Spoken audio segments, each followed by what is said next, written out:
said he had the bed sheet, tied it to the bunk, knelt toward the floor, and then committed suicide. All right, I'm going to tell you. I will repeat this. You do not, from a kneeling position with the bed sheet attached to the bedpost, break the hyoid bone, which is high up under the mandible, and also cervical vertebrae. We haven't yet heard, I haven't, about how many vertebrae. They use the plural, they said fractures.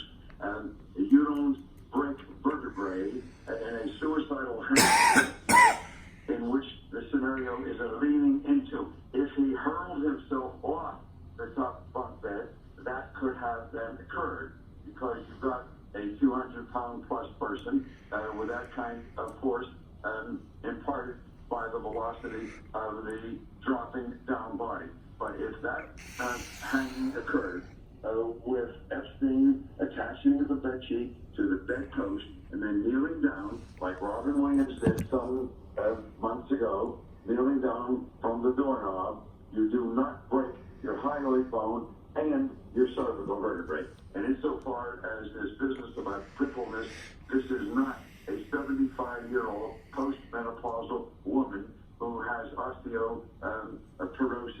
This is a 66-year-old guy. Sure, the bones are somewhat more brittle than a 35-year-old guy, but I'm not aware that this is somebody that looks like he had osteoporosis with that kind of weakened bones.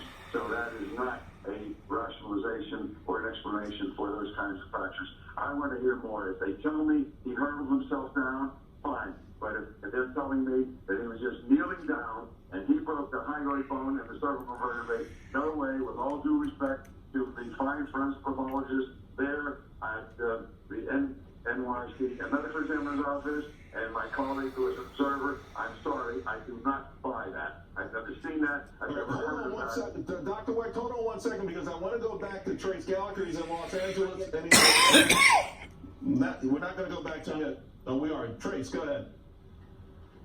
Yeah, and that's the thing, is that Dr. Cheryl Weck brings up these amazing things, because that's what everybody's been asking, Charles. Is it like Robin Williams did when he committed suicide up in Tiburon a couple of years ago, where he knelt and forced forward?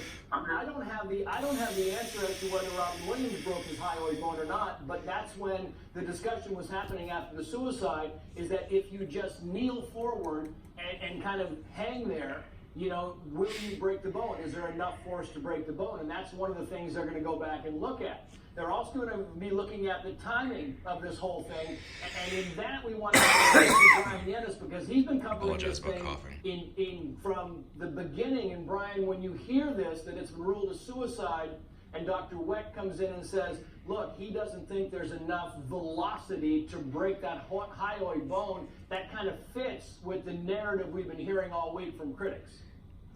It does, but I will say this.